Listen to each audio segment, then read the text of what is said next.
Si Dieu est connu pour son amour infini et inconditionnel, pourquoi tous les hommes ne seront-ils pas sauvés? C'est une question profonde et souvent déroutante, surtout pour ceux qui croient en la bonté illimitée du Créateur.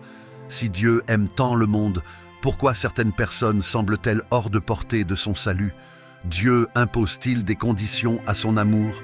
Ou bien sommes-nous ceux qui, d'une manière ou d'une autre, en avons pris nos distances? La Bible nous révèle que Dieu désire que tout le monde soit sauvé, comme le dit 1 Timothée 4. Cependant, la réalité est que beaucoup n'obtiennent pas ce salut. Qu'est-ce qui pourrait nous retenir de cette destination sublime? Et y a-t-il quelque chose dans notre propre voyage spirituel que nous devons reconsidérer avant qu'il ne soit trop tard?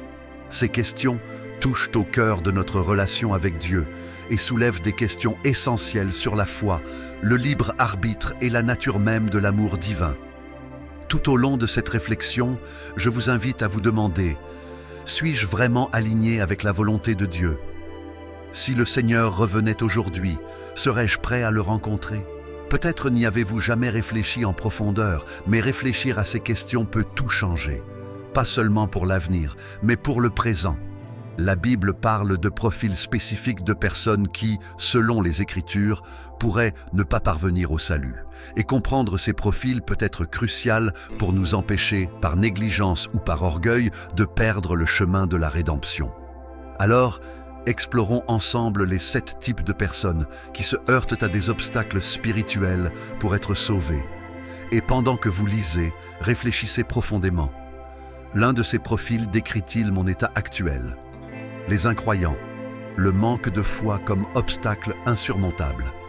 Le premier groupe mentionné dans les Écritures est celui des incroyants, ceux qui refusent de croire en la divinité, la mort et la résurrection de Jésus-Christ. La foi est l'essence du salut. Dans Jean 3,16, le message est clair et puissant, car Dieu a tant aimé le monde qu'il a donné son Fils unique, afin que quiconque croit en lui ne périsse pas, mais ait la vie éternelle. Mais qu'arrive-t-il à ceux qui rejettent cette vérité? L'incrédulité n'est pas seulement l'absence de foi, mais un gigantesque obstacle érigé entre l'âme humaine et Dieu. Ce n'est pas que l'amour du Créateur échoue ou soit insuffisant. La séparation se produit par le choix conscient de ne pas faire confiance à son plan de rédemption. L'incrédulité peut provenir de plusieurs sources: des expériences personnelles de douleur, une désillusion face à la vie, ou même l'impact de la science et de la raison qui cherchent des explications à ce qui est surnaturel. Si Dieu est réel, pourquoi ne puis-je pas le voir? S'il est bon, pourquoi permet-il tant de souffrances? Ce sont des questions courantes et légitimes, mais c'est là que réside le plus grand défi. La Bible nous enseigne que la foi est le fondement des choses que nous espérons et la conviction des choses que nous ne voyons pas encore. Hébreux 11, 1. La foi exige un engagement qui va au-delà de la compréhension logique. Elle est comme la confiance d'un enfant qui saute dans les bras de son père, même sans savoir ce qui l'attend dans les airs. C'est la certitude que son père la tiendra toujours dans ses bras. Dans les évangiles, nous trouvons plusieurs exemples de la façon dont le manque de foi a limité l'action de Dieu dans la vie des gens. Dans Marc 6, 5-6, Jésus n'a pas pu accomplir de nombreux miracles à Nazareth, sa propre ville, à cause de l'incrédulité de ses habitants. Cela révèle que la foi n'est pas seulement un détail dans la vie chrétienne, c'est une clé qui ouvre les portes du surnaturel. Sans cela, même la présence physique du Christ ne suffirait pas à transformer les cœurs endurcis. Se pourrait-il qu'à un moment donné, vous vous retrouviez comme les Nazaréens, laissant les doutes faire taire la voix de Dieu dans votre vie? L'incrédulité est souvent alimentée par le doute et la peur. Un exemple classique est l'histoire de Pierre marchant sur l'eau. Il commença à marcher avec confiance vers Jésus, mais lorsqu'il remarqua le vent et les vagues, son cœur se remplit de peur et il commença à sombrer. Jésus le délivre alors et lui dit: « Ô toi de peu de foi, pourquoi as-tu douté ?» Matthieu 14h30-1.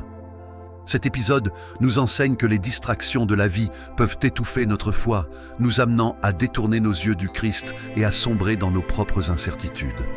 La grande vérité est que Dieu ne s'éloigne jamais. L'incrédulité n'efface pas son amour pour nous, mais elle nous empêche de ressentir la plénitude de sa grâce. Dans Hébreux 3, 12, 13, nous sommes avertis « Prenez garde, frères, que l'un de vous n'ait un cœur mauvais et incrédule, qui ne se détourne du Dieu vivant. » L'incrédulité est sournoise et peut s'insinuer silencieusement, surtout en période d'épreuve. Cela nous fait douter de la bonté de Dieu, nous fait chercher des réponses immédiates à des problèmes complexes et nous éloigne de la simplicité de l'Évangile. Mais il y a de l'espoir pour l'incroyant, tout comme Thomas qui doutait de la résurrection jusqu'à poser les mains sur les blessures de Jésus, Jean 20, 24 à 29. Chacun est invité à parcourir le chemin du doute à la fois. Jésus n'a pas rejeté Thomas à cause de son incrédulité. Au lieu de cela, le Maître l'a rencontré là où il était et l'a mis au défi de croire. Parce que tu m'as vu, tu as cru. Bienheureux sont ceux qui n'ont pas vu et qui ont cru. La même grâce qui a atteint Thomas est disponible aujourd'hui pour tous ceux qui luttent contre l'incrédulité. La réflexion demeure donc. Avez-vous laissé les doutes et les peurs étouffer votre foi? La confiance en Dieu n'exige pas qu'il soit répondu à toutes les questions. C'est la décision consciente de se reposer sur ses promesses, même lorsque les vents d'incertitude soufflent fort. La foi est comme une graine, petite, mais avec le potentiel de croître et de déplacer des montagnes si elle est cultivée. Ouvrez votre cœur et laissez la vérité de l'Évangile s'épanouir en vous, en surmontant les barrières de l'incrédulité. Après tout, la promesse demeure, « Celui qui vient à moi, je ne le chasserai jamais » Jean 6, 37. La recherche d'autres voies, l'illusion de l'autosuffisance. Un autre obstacle dangereux à une relation avec Dieu est la tentative de trouver le salut en dehors de Jésus-Christ. Beaucoup croient que la somme des bonnes actions, de la charité ou d'une vie moralement exemplaire suffit à garantir la faveur de Dieu. Cependant, dans Jean 14, 6, Jésus est catégorique. « Je suis le chemin, la vérité et la vie. Personne ne vient au Père que par moi. » Ce verset nous montre que, aussi nobles que soient nos attitudes, aucun effort humain ne peut remplacer l'œuvre parfaite du Christ sur la croix.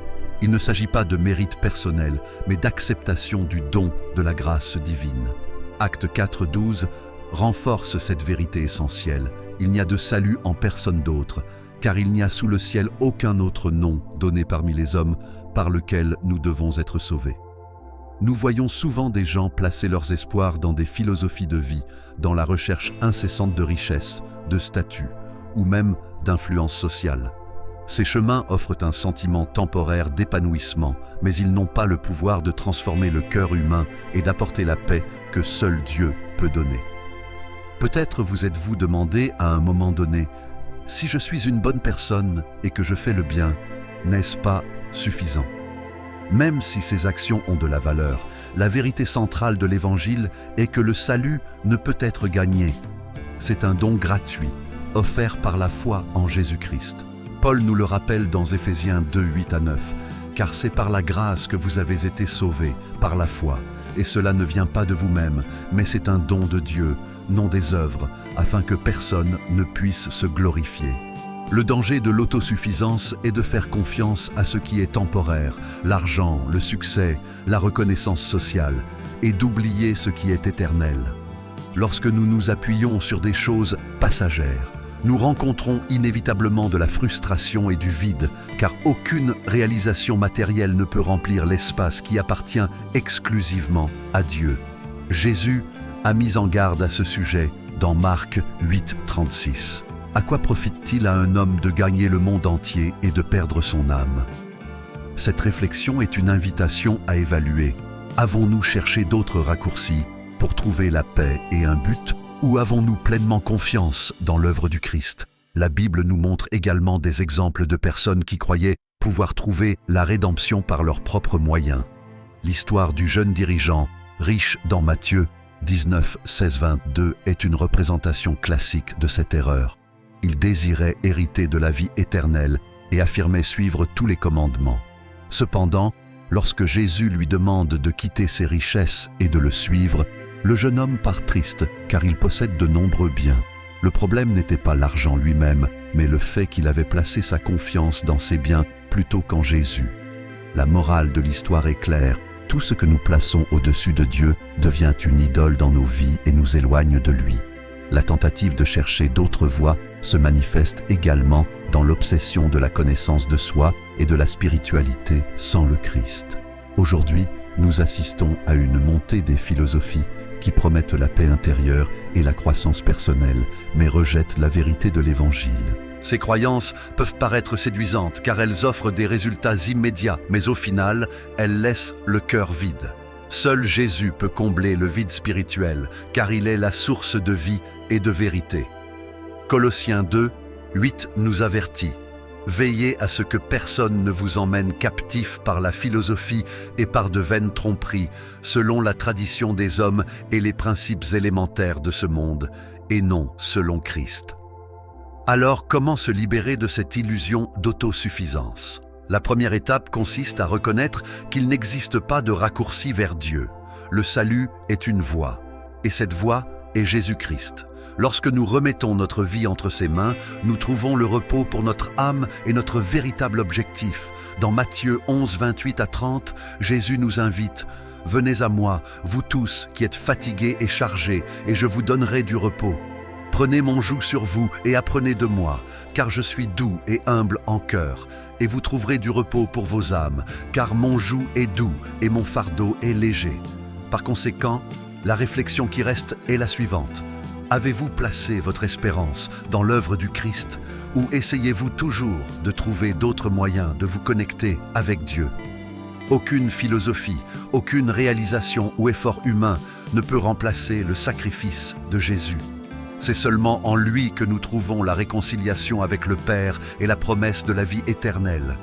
C'est aujourd'hui le moment de confier toutes vos recherches entre les mains du seul capable de répondre pleinement aux besoins de votre cœur.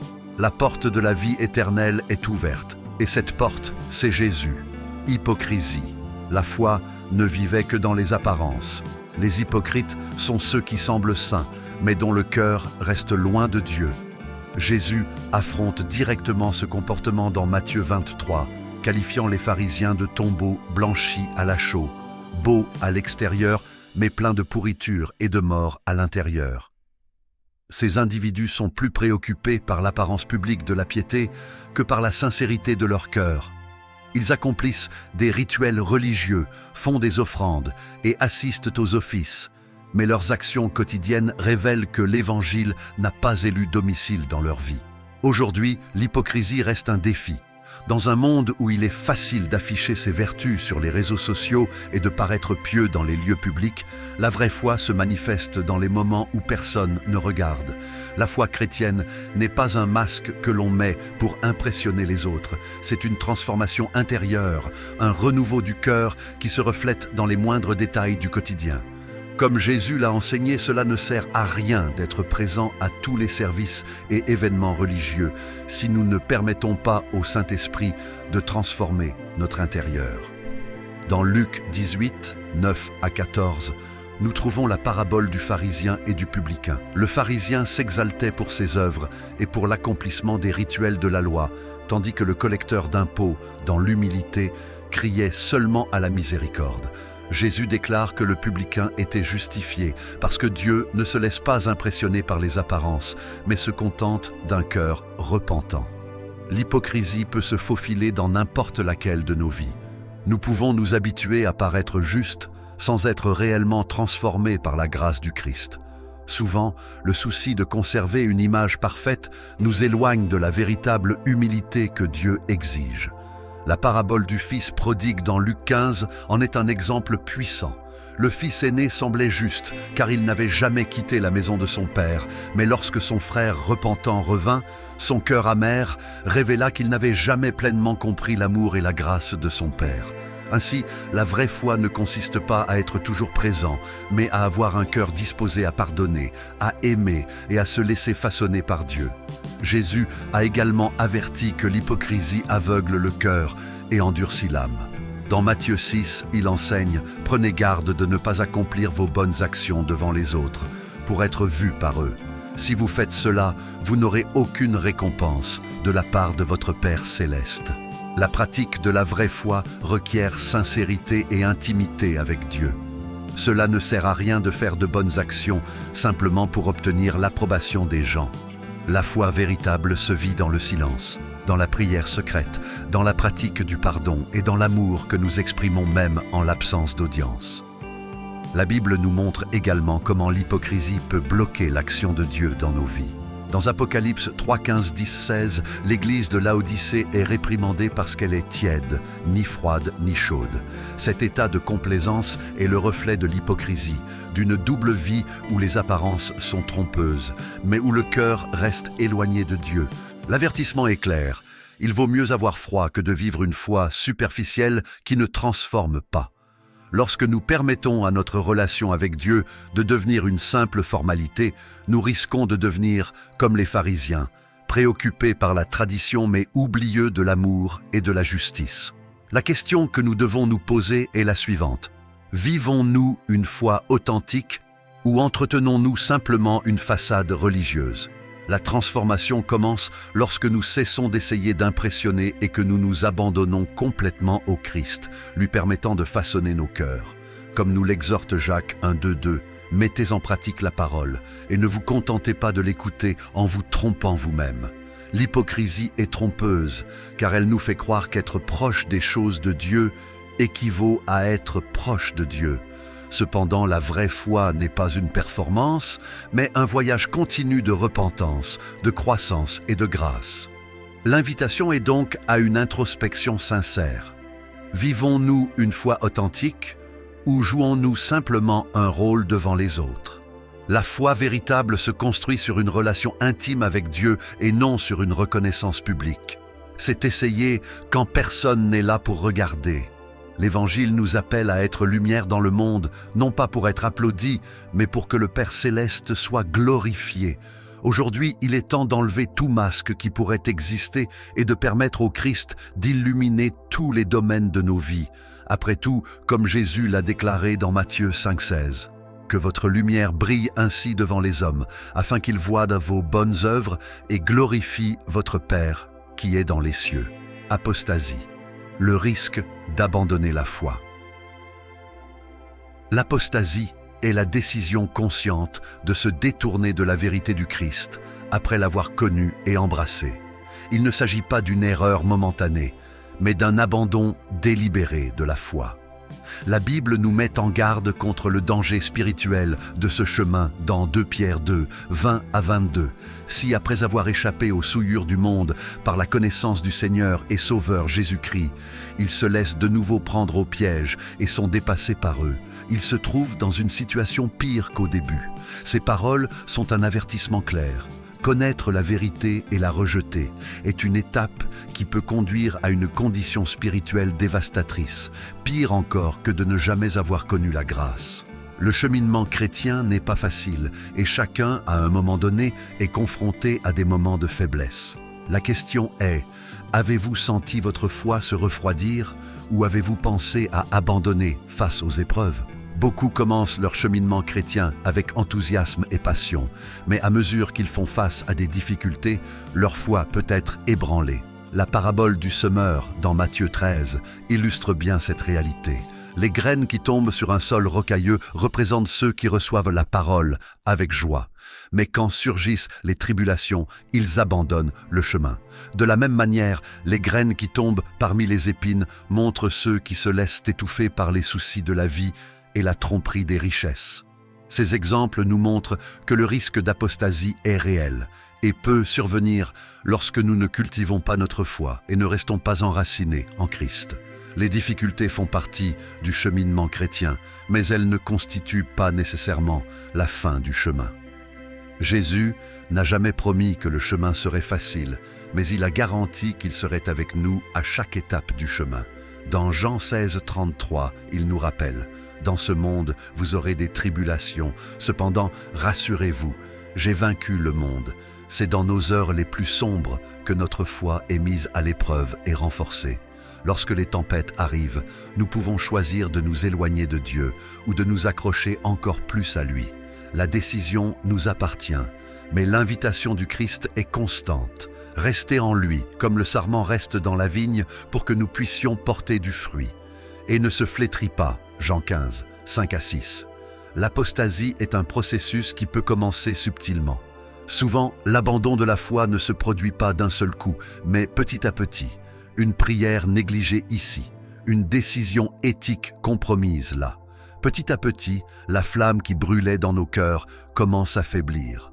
L'auteur d'Hébreux 3:12 à 13 nous met en garde. Prenez garde, frères, qu'aucun de vous n'ait un cœur mauvais et incrédule qui ne se détourne du Dieu vivant. Au contraire, encouragez-vous les uns les autres chaque jour, tant que cela s'appelle aujourd'hui, afin qu'aucun de vous ne s'endurcisse par la tromperie du péché. Nous devons constamment veiller à ce que de petites concessions ne nous éloignent pas du Christ et ne nous conduisent pas au danger de l'apostasie. Bien que le blasphème contre l'Esprit soit un acte extrême et définitif, chaque fois que nous ignorons l'appel de Dieu, méprisons sa présence ou attribuons au hasard ce qui est une œuvre divine, nous nous éloignons un peu plus de la vérité. Un exemple biblique de résistance au Saint-Esprit se trouve dans l'histoire de Pharaon dans le livre de l'Exode. Même après avoir été témoin des miracles de Dieu à travers Moïse, Pharaon a endurci son cœur à plusieurs reprises, rejetant la vérité. Cela démontre comment une résistance persistante peut conduire à un état dans lequel le cœur devient insensible à la voix de Dieu. Le danger est que plus nous résistons à l'Esprit, plus il devient difficile d'entendre sa voix et de répondre à l'appel à la repentance. À chaque opportunité ignorée, nos cœurs peuvent s'endurcir un peu plus. D'un autre côté, Dieu est patient et aimant, et son désir est que chacun parvienne à la repentance. 2 Pierre 3:9. L'avertissement de Jésus concernant le blasphème contre l'Esprit n'est pas destiné à nous effrayer, mais à nous éveiller à l'importance de rester ouverts d'esprit et sensibles à sa voix. Le Saint-Esprit nous appelle continuellement à la communion avec Dieu, nous convainquant de péché et nous guidant vers la vérité. Par conséquent, la question que nous devons nous poser est la suivante.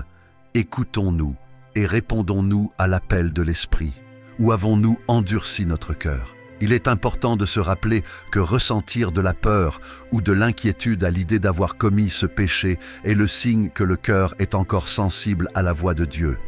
Celui qui blasphème contre l'Esprit ne s'en soucie pas, car son cœur est déjà endurci et indifférent. Si vous ressentez le désir de vous rapprocher de Dieu, de demander pardon et de rechercher sa présence, sachez que c'est le Saint-Esprit lui-même qui agit en vous. Dieu ne rejette jamais un cœur repentant et contrit. Psaume 51, 17. Le chemin de la grâce est toujours ouvert à tous ceux qui se repentent et se tournent vers lui. Alors comment éviter tout risque d'endurcissement du cœur? La réponse réside dans le fait de cultiver une relation constante avec le Saint-Esprit, lui permettant de nous guider dans tous les domaines de la vie. Cela implique la prière, la lecture des Écritures, la communion avec d'autres croyants et une volonté quotidienne d'écouter et d'obéir à la voix de Dieu. Dans Hébreux 3, 7, 8, nous sommes exhortés. Aujourd'hui, si vous entendez sa voix, n'endurcissez pas votre cœur. Chaque jour que nous écoutons et répondons à l'Esprit, nous nous rapprochons de Dieu et nous éloignons du danger de rébellion et de résistance. La réflexion finale est la suivante. Valorisons-nous la présence et l'œuvre du Saint-Esprit dans nos vies? Veillons-nous à mépriser ce qui est sacré ou à attribuer au hasard les merveilles que Dieu opère? L'avertissement de Jésus est clair et nous appelle à être vigilants par rapport à notre cœur. L'invitation du Saint-Esprit reste disponible aujourd'hui. Ouvrez votre cœur, cherchez Dieu et vivez en communion avec lui. Il n'y a pas de plus grande joie que de marcher guidé par l'Esprit et d'expérimenter la plénitude de vie que lui seul peut donner. Mort et manque de préparation spirituelle. La mort est une certitude incontournable pour chacun, et la Bible nous enseigne qu'après le dernier souffle, il n'y a plus d'opportunité de repentir ou de salut. Dans Hébreux 9, 27, nous lisons « Il est réservé aux hommes de mourir une seule fois, et après cela, ils seront jugés. » Cette vérité renforce l'urgence d'être préparé spirituellement de notre vivant. La décision de salut est personnelle et intransférable et doit être prise dans cette vie. L'idée selon laquelle les prières, les rituels ou les intercessions en faveur des morts peuvent changer le destin de leur âme n'a aucun fondement biblique. Jésus lui-même a souligné que le moment est venu de chercher Dieu aujourd'hui, alors que nous avons encore le temps et la vie. La question essentielle est la suivante. Reportez-vous des décisions importantes en pensant que vous aurez une chance de plus demain? Et si ce lendemain n'arrivait jamais? La parabole de l'homme riche et de Lazare, trouvée dans Luc 16, 21 à 31, illustre clairement la réalité de la mort et de la destinée éternelle. L'homme riche vivait confortablement, sans se soucier de sa vie spirituelle, tandis que Lazare, un mendiant, endurait la souffrance sur terre. Après la mort, cependant, les rôles s'inversent. Lazare est réconforté dans le sein d'Abraham, tandis que l'homme riche souffre dans les tourments. Le riche réclamait une seconde chance, demandant même à Lazaro de revenir avertir sa famille. La réponse était claire. Ils ont Moïse et les prophètes, qu'ils les écoutent. Cela nous montre qu'une fois la vie terminée, il n'y a plus de retour et que l'opportunité de salut prend fin. La procrastination spirituelle est un piège dangereux. Beaucoup croient qu'ils auront le temps de se réconcilier avec Dieu dans le futur, mais personne ne sait le jour ni l'heure à laquelle ils quitteront cette vie. Jésus a mis en garde à ce sujet dans Matthieu 24, 44. C'est pourquoi vous aussi devez être préparés, car le Fils de l'homme viendra à l'heure où vous vous y attendez le moins. Remettre à plus tard la décision de chercher Dieu, c'est comme jouer avec l'éternité. Chaque jour vécu sans Christ est une occasion gâchée de faire l'expérience de sa paix, de sa grâce et de la certitude de la vie éternelle à ses côtés. Non seulement le manque de préparation spirituelle constitue un risque pour l'avenir éternel, mais il affecte également la manière dont nous vivons ici et maintenant. Une vie sans espérance en Christ peut être marquée par la peur et l'incertitude quant à l'avenir. En revanche, ceux qui ont confiance en Jésus affrontent la mort avec la certitude que ce n'est pas la fin, mais seulement le début d'une nouvelle vie aux côtés de Dieu. L'apôtre Paul déclare dans Philippiens 1, 21 « Car Christ est pour moi la vie, et mourir est un gain. » La certitude du salut transforme notre façon de voir la vie et la mort. L'histoire des 10 vierges dans Matthieu 25, 1 à 13 est un autre exemple de l'importance d'être préparé. 5 vierges étaient prudentes et prenaient suffisamment d'huile pour leurs lampes, tandis que les 5 autres étaient négligentes et ne se préparaient pas correctement. Lorsque le marié arriva, seuls les plus prudents étaient prêts et rejoignirent la fête. Les imbéciles, à leur tour, arrivèrent trop tard et trouvèrent les portes fermées. Jésus conclut la parabole par un avertissement puissant. « Veillez donc, car vous ne connaissez ni le jour ni l'heure. » Tout comme les vierges folles ont été laissées de côté parce qu'elles n'étaient pas préparées, nous manquerons également l'occasion d'être avec Christ si nous retardons notre décision de le suivre. La mort est un rappel inévitable que le temps est limité. Chaque jour que nous recevons est un don de Dieu et une opportunité de nous tourner vers lui. Dans 2 Corinthiens 6, 2, Paul nous rappelle « C'est maintenant le moment favorable, c'est maintenant le jour du salut. » Nous ne pouvons pas compter sur un avenir incertain pour résoudre des problèmes éternels. Le salut est un choix qui doit être fait aujourd'hui, alors que nos cœurs peuvent encore répondre à l'appel du Saint-Esprit. De plus, la préparation spirituelle ne consiste pas seulement à rechercher le salut au moment de la conversion, mais à vivre quotidiennement en communion avec Dieu. Garder notre foi active, nourrie par la prière, la lecture de la parole et la communion avec les autres chrétiens est essentiel pour que nous soyons prêts à rencontrer le Seigneur à tout moment. Jésus nous exhorte dans Apocalypse 3:11. « Je viens vite, retenez ce que vous avez afin que personne ne prenne votre couronne. » Cela signifie qu'en plus de rechercher le salut, nous devons rester fermes dans la foi jusqu'à la fin. Par conséquent, la réflexion finale est la suivante. Êtes-vous spirituellement prêt à rencontrer Dieu? La procrastination est l'un des plus grands ennemis de la vie spirituelle. L'opportunité de chercher Dieu et de vivre selon ses desseins se présente maintenant. Nous ne savons pas si nous aurons un demain, mais nous l'avons aujourd'hui. Et c'est le moment de dire oui au Seigneur. Il n'y a pas de plus grande paix que de savoir que quoi qu'il arrive, nous sommes prêts à vivre dans la présence de Dieu pour l'éternité. Comme nous l'enseigne le psaume 90, 12. Apprenez-nous à compter nos jours afin que notre cœur acquiert de la sagesse. La vraie sagesse consiste à vivre chaque jour comme si c'était le dernier, le cœur ferme dans l'espoir de la vie éternelle. L'enlèvement et la seconde venue du Christ, sommes-nous préparés? L'enlèvement sera un événement soudain et imprévisible, une transformation glorieuse pour ceux qui sont en Christ. Dans les 1er Thessaloniciens 4, 16, 17, Paul décrit « Car le Seigneur lui-même descendra du ciel à grands cris, avec la voix de l'archange et au son de la trompette de Dieu. Et ceux qui sont morts en Christ ressusciteront les premiers. Alors nous, qui sommes vivants et vivants, serons enlevés avec eux dans les nuées pour rencontrer le Seigneur dans les airs. Ce moment sera soudain et inattendu, séparant ceux qui sont restés fidèles à la volonté de Dieu de ceux qui se sont laissés séduire par les distractions de ce monde. La question à laquelle nous devons répondre est la suivante. Sommes-nous vraiment préparés pour ce jour, ou avons-nous vécu comme si cela n'arriverait jamais? La Bible est claire, l'enlèvement se produira en un clin d'œil, laissant derrière lui tous ceux qui ne sont pas préparés. Ceux qui resteront feront face à une période de grande tribulation, comme décrit dans l'Apocalypse, une période de souffrance et de tromperie où beaucoup seront mis à l'épreuve jusqu'à la limite. Cette réalité n'est pas une métaphore, mais un avertissement pour nous tous.